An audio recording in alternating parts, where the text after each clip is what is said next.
Exodus chapter 14. Then the Lord said to Moses, "Tell the Israelites to turn back and camp near Pi-hahiroth, between Migdol and the sea. They are to camp by the sea, directly opposite Baal-zephon. Pharaoh will think the Israelites are wandering around the land in confusion, hemmed in by the desert. And I will harden Pharaoh's heart, and he will pursue them. But I will gain glory for myself through Pharaoh and all his army, and the Egyptians will know that I am the Lord." So the Israelites did this. When the king of Egypt was told that the people had fled, Pharaoh and his officials changed their minds about them and said, "What have we done? We have let the Israelites go and have lost their services." So he had his chariot made ready and took his army with them. He took 600 of the best chariots, along with all the other chariots of Egypt, with officers over all of them. The Lord hardened the heart of Pharaoh, king of Egypt, so that he pursued the Israelites who were marching out boldly. The Egyptians, all Pharaoh's horses and chariots, horsemen and troops, pursued the Israelites and overtook them as they camped by the sea near Pi-hahiroth, opposite Baal-zephon. As Pharaoh approached, the Israelites looked up, and there were the Egyptians marching after them. They were terrified and cried out to the Lord. They said to Moses, "Was it because there were no graves in Egypt that you brought us to the desert to die? What have you done to us by bringing us out of Egypt? Didn't we say to you in Egypt, 'Leave us alone, let us serve the Egyptians'? It would have been better for us to serve the Egyptians than to die in the desert." Moses answered the people, "Do not be afraid. Stand firm, and you will see the deliverance the Lord will bring you today. The Egyptians you see today, you will never see again. The Lord will fight for you. You need only to be still."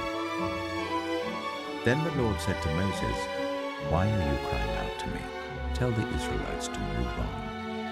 Raise your staff and stretch out your hand over the sea to divide the water, so that the Israelites can go through the sea on dry ground. I will harden the hearts of the Egyptians, so that they will go in after them. And I will gain glory through Pharaoh and all his army, through his chariots and his horsemen. The Egyptians will know that I am the Lord, when I gain glory through Pharaoh, his chariots, and his horsemen." Then the angel of God, who had been traveling in front of Israel's army, withdrew and went behind them. The pillar of cloud also moved from in front and stood behind them, coming between the armies of Egypt and Israel. Throughout the night the cloud brought darkness to the one side and light to the other, so neither went near the other all night long.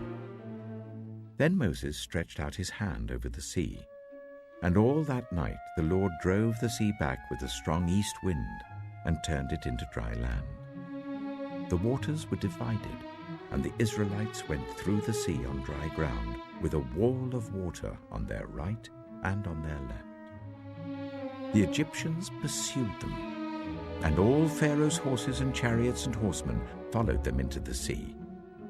During the last watch of the night, the Lord looked down from the pillar of fire and cloud at the Egyptian army and threw it into confusion. He jammed the wheels of their chariots so that they had difficulty driving.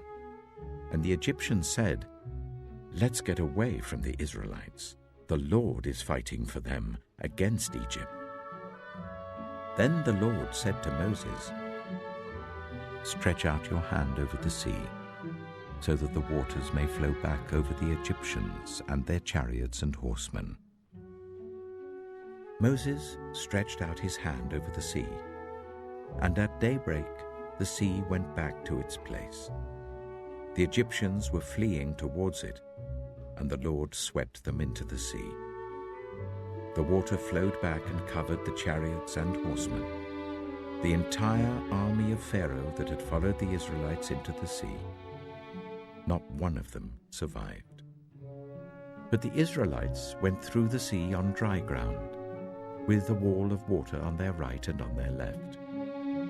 That day the Lord saved Israel from the hands of the Egyptians, and Israel saw the Egyptians lying dead on the shore. And when the Israelites saw the mighty hand of the Lord displayed against the Egyptians, the people feared the Lord and put their trust in him and in Moses his servant.